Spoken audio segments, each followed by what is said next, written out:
Welcome back everyone to Tiny Metal, another great war game that people weren't asking for. Colonel waits at Sakihara, the largest historic battlefield, still a major transport hub. It would open the way for Zippany's heartland for Nathan. Nathan prepares to face off against his former mentor. Where are our resupplies? If we have wasted any more time, our front line will be worn down and will be quickly surrounded by Japanese. I have my hands full protecting our escape and supply routes. You think we were going after the hero of Zeltzer himself, even in more favorable conditions? It may not still be enough. Message from our recon unit, sir. Reports citing a flag at Sekihara displaying the Tsukamoto family crest. Seems that the Tsukamoto and Lindenberg have joined forces and are headed this way right now, sir. What? Why has Lindenberg joined forces with Tsukamoto? Looks like it could be a tougher battle, but I can't put this off any longer. Everyone to your post and prepare for battle. Good line of sight on the enemy. We only had some long-distance sniper units. That's right. Prepare the sniper units for snipers for mobilization. Great for terrain for snipers, wouldn't it? Too bad there's a lot of cover. Let's group them together with the other units. I mentioned previous episode or so. As long as you can keep your snipers behind enemy lines, much like your ranged striker units, you'll be good. We've got 4 helicopter. What? No, that's 6 helicopter units. So scouting's not going to be a problem here, as I'm just going to go straight over top of everything. Taking these center buildings is probably going to be a little bit of a challenge, but we're going to try to play this defensive, because I'm guessing the enemy is going to come to me and not the other way around. Well, I mean, what I mean is that the enemy is going to be aggressive and come towards me, and not wait in ambush for me. So what we'll do is we'll try to get some vision, move down as far as we can move down. Doesn't appear to be anything on my radar, which is good. And we'll try to get our 2 heavy metals into the front line as quickly as possible, while using our other units to secure, scout, and ultimately deal damage to the incoming enemy. So one of the unfortunate parts of this is that range units like roads, and I'm going to have to take them into the plains, into the grass, if you will, to start preparing for when they come at me, because I don't want them on the front line. 2 people shot in a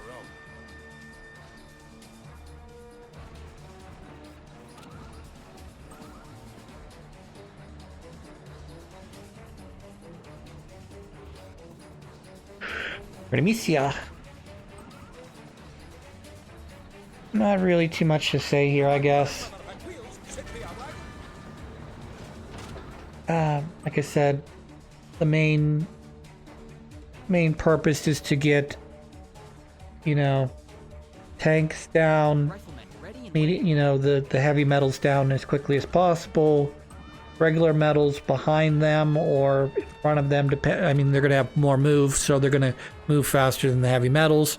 And then to try to fill in around the other units with our helicopters, only because they have the ability to basically be unimpeded, impeded by terrain.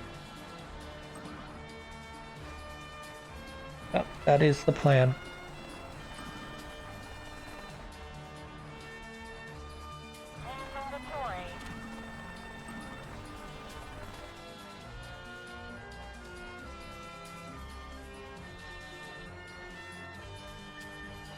I'm trying my best to balance this so that I don't have, so I have helicopter units both to the left, to the right, but I'm not sure how that's going to really work out. As I start encountering enemies, I may have to continue to move them south, and these other two helicopters, gunships, to my right may just be for scouting the empty area. I try to move all this army that I have, which is left of center, over sort of towards the center if I can.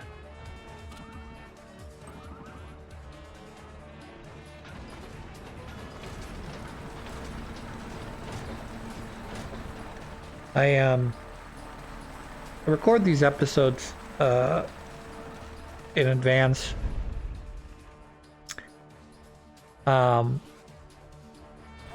So, oh boy. Well, I'll just keep this as brief as possible because I don't want to get into this subject too much.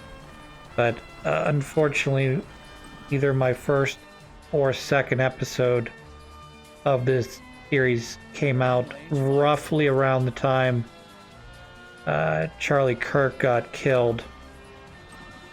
So hopefully I didn't say anything in those first episodes that was,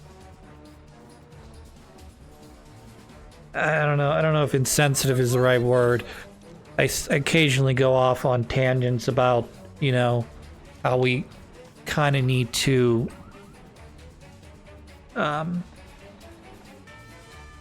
we need to, in America, we need to be able to express our opinions and accept the fact that not everyone's going to agree with us.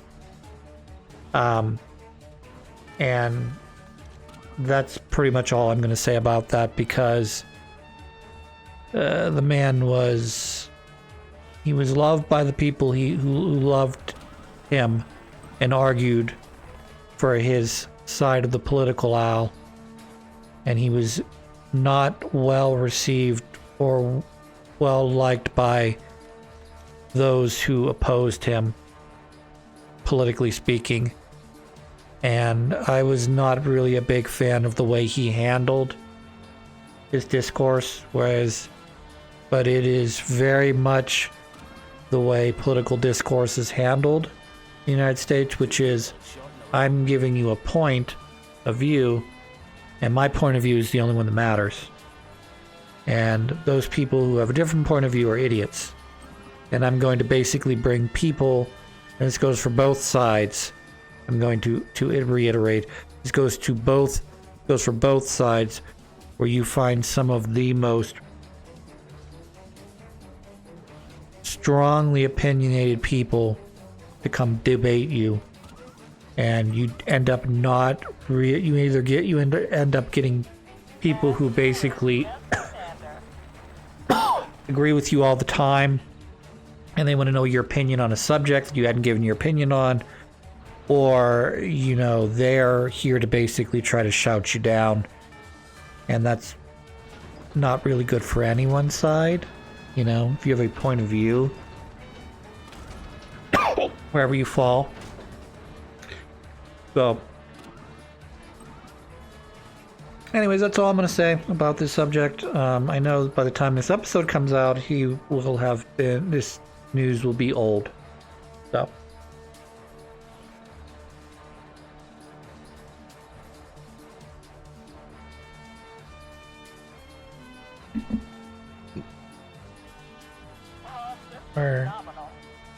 As I mentioned before, we're going to be extra defensive or cautious on this map, because I can presume more or less that this is going to be one giant army against another. Only because you would not give me 2 heavy metals, multiple metals, metal tanks, and a fleet of gunships if I wasn't going to be fighting something of equal or greater. Commander, the enemy's coming at us hard. Pinchers from the southwest and southeast, use your radar and do not let them catch us in the crossfire. Search and destroy them one by one, whittle down their army. Commander Intel has identified troops deploying from the west. They seem to be only bringing supplies considering their size. Their command requesting ration and supplies. It's gotta mean they can intercept their signal. Let's look for some way, blah blah blah.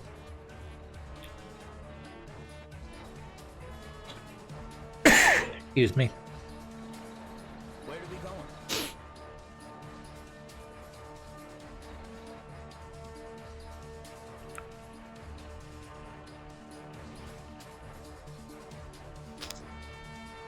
So what we need to try to do is obviously take the cities, because right now I am making $0.00 per turn. Okay.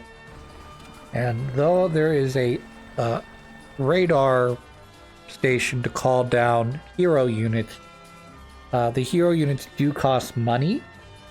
So if I am making $0.00 per turn, I am affording 0 hero units right now. So it is important that we take these 2 cities so I can start earning, I'll presume, 200 metal per turn, and then I can also use that to heal my units should they get damaged and I need to heal them. Otherwise, we're going to, as I've said before, try to move our units out of the way so that they are moving into my range. And as they move into my range, they basically stop right at my foot or my doorstep, or however you want to phrase it. And the plan is, with them, essentially one base away from dealing damage to me, then I'm going to counterattack them hard, whittle down their health, and then hopefully not put myself into a situation where their first line of units are a bunch of bait units with, say, heavy metals or anti-air units or gunships sitting just beyond where they're about to move up to. So again, playing it very defensively here because I want them to walk into the range of my rocket or striker units, and in the same breath, Saber Guard, I would like to have them stop just short of me so that I am the one dealing first damage instead of moving my units up to meet their front line and then having them punch me and deal a lot of initial damage when I don't realize that they're there. So you're going to see me shuffle some units around here, partly to capture the building, and more than anything to get the heavy metals up closer to the front line, and then again try to keep a layer between me and my range units. I probably should spread out these 2 range units by either bringing him right or the other guy left. I'm thinking about moving him right 1 space, because he'll only go 1 space on grass, but that'll give me the more area so that they're not overlapping quite as hard on what range they can hit.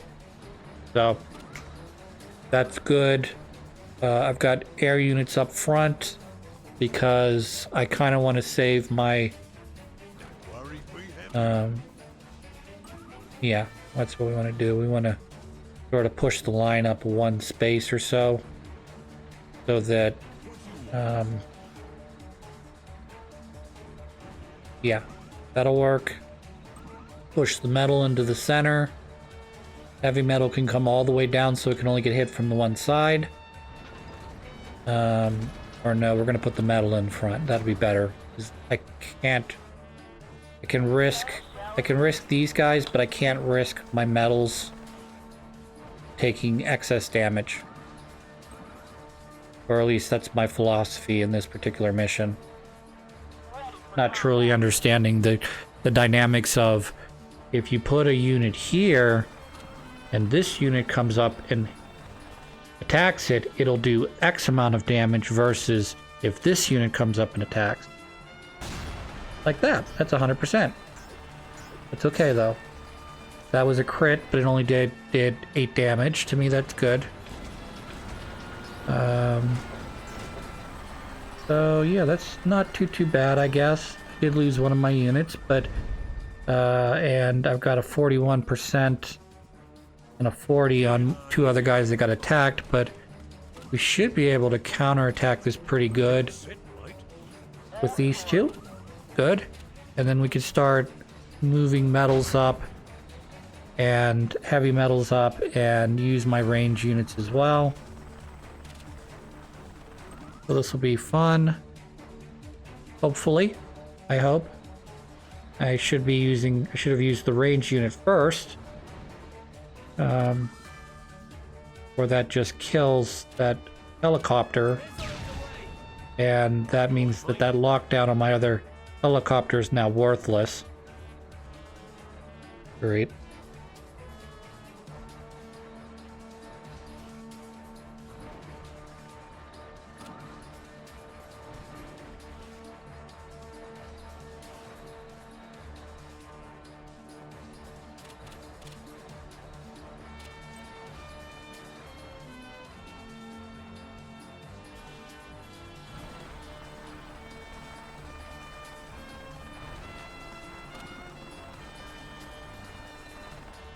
Anywho, I'm cautiously trying to move these guys up, knowing that we do need to counterattack the metals. The only reason I'm sort of being sort of sheepish right now is because I know what I have. I don't know how much the enemy has, and given the fact that, you know, a human player is generally play better than the way the computer's programming is in terms of decision making, I can be quite certain that if given the option, the computer should have the numeric and power advantage over me and let me figure out how to deal with the problem. Sort of like in Advance Wars, where you generally, at least early on when you're playing Blue Moon missions, generally there is a strategic way to get through those missions to get the S rank.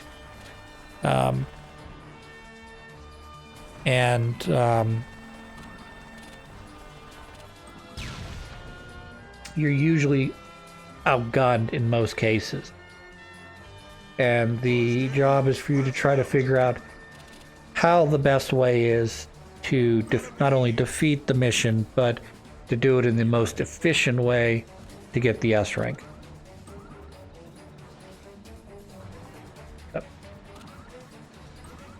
This game has not proved to be as difficult as Advance Wars 1 was, particularly insofar as most of those missions were set up where you have this many units, and this is your ensemble of units, and your job is to complete whatever the mission goal is, whether that be survive, capture some properties, or ultimately do what we're doing here, which is beat all enemies or capture the enemy HQ. So, in terms of I'm going to give this game a rating right now, and then we'll talk about it when I actually finish the game, because I've not actually ever beat this game before. We'll talk about...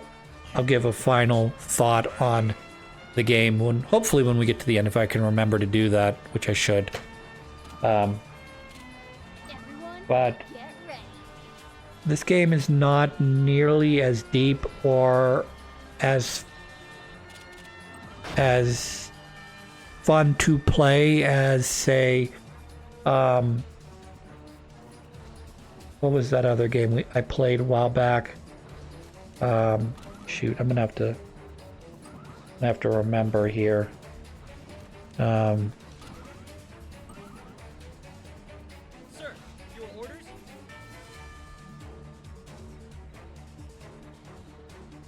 It was very much kind of like it had its own unique spin on sort of the Advance Wars way of doing things, where your units were disposable like they are in Advance Wars, but they were human insofar as...